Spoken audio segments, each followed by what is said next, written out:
Madame, monsieur, bonjour, merci d'être avec nous. Dans ce journal, vous verrez l'émotion et les larmes de Xavier Malisse. Celui que l'on peut qualifier de meilleur joueur belge abandonne la compétition de tennis. L'archevêque André-Joseph Léonard cité dans un procès. Il est accusé de protection d'un prêtre soupçonné de pédophilie. Qui pourra sauver cette fillette atteinte de leucémie? L'appel au don de cellules souches a créé une belle solidarité, mais le donneur compatible est toujours introuvable. Terribles images des plages de Lampedusa, endeuillées une fois encore, des dizaines de migrants ont trouvé la mort. Enfin, gros plan sur quelques sites touristiques de Tournai, Lille et Courtrai. Un guide est désormais consacré à cette eurométropole.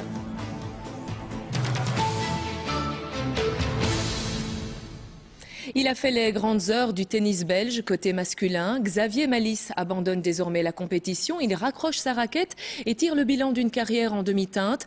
On dit de lui qu'il n'a pas exploité tout son talent et qu'il était un peu trop nerveux sur les cours. Portrait et rencontre signés Christophe Delstanche et Christine Anquet. Xavier Malisse était particulièrement ému hier soir, au moment où il a définitivement raccroché sa raquette.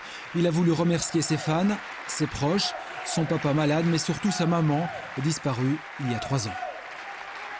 Ça fait mal que je ne pouvais pas être ici aujourd'hui, mais je sais qu'elle était avec moi tous les matchs et qu'elle regarde aussi. Aujourd'hui, je veux dire qu'elle est tout le temps dans mon cœur. Malisse a donc mis hier soir un terme à 16 ans de carrière professionnelle. Il a écrit les plus belles pages de l'histoire du tennis masculin belge. En 2002, il est classé 19e mondial, le meilleur classement jamais atteint par un Belge. La même année, il atteint les demi-finales à Wimbledon. Il est sorti par David Nalbandian aux portes de la finale. C'était une expérience formidable, je pense. Tout le monde était là, j'ai joué des matchs de 5-7 à Wimbledon sur le court central. C'est quand même pour ça qu'on a commencé de jouer au tennis à 5 ans. Et ouais, j'ai vraiment des beaux souvenirs de ça. Wimbledon, c'est quelque chose qui va rester dans mon cœur tout le temps. Celui qu'on appelle X-Man a remporté 3 tournois ATP, mais aussi Roland Garros en double avec Olivier Rocus, c'était en 2004.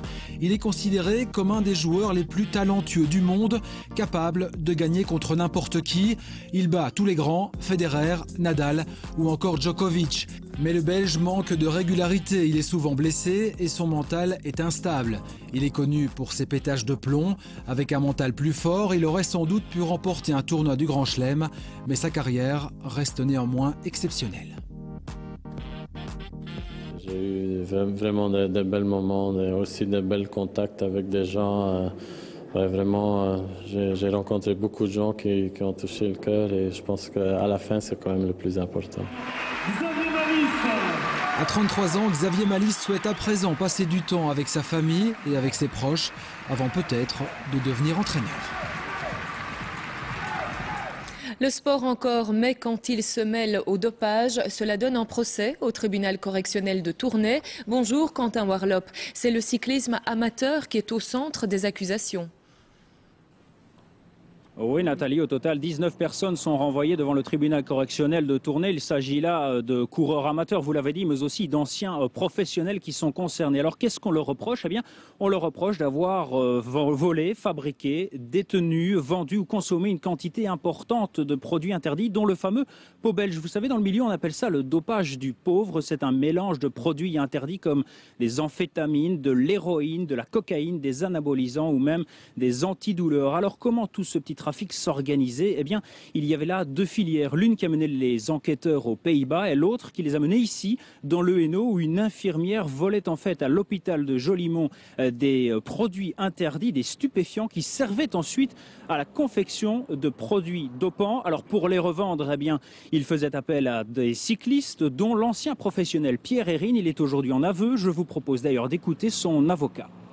Oui, il reconnaît avoir cédé à autrui à titre onéreux, c'est-à-dire avoir vendu Maintenant, il ne faut pas non plus donner à cette affaire ou aux interventions des uns et des autres une importance qui ne correspond pas à la réalité de ce qui s'est passé.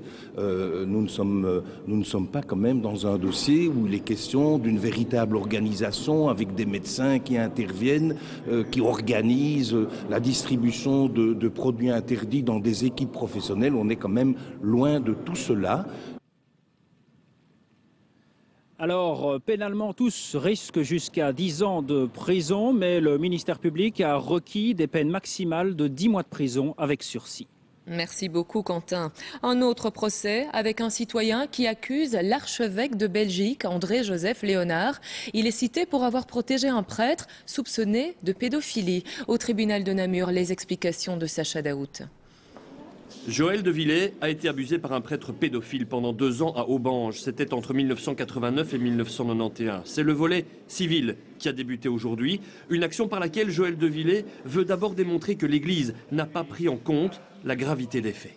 On les minimise, l'Église les minimise, le prêtre pédophile les a toujours minimisés, alors qu'une victime, et moi je sais de quoi je parle puisque j'en suis une, on sait que... Il y a des grandes séquelles, mais eux veulent minimiser, et c'est ça le plus grave, ou nier, tout ça. L'Église vous proposait combien pour vous taire? Une fois c'était 5 000 et une fois 10 000. Et j'ai toujours dit à mon avocat, je n'accepterai jamais. L'autorité pointée du doigt aujourd'hui, c'est Monseigneur Léonard. Mis au courant des faits 5 ans plus tard, il aurait, selon la victime, tenté d'étouffer l'affaire tout en ne sanctionnant pas l'auteur des faits.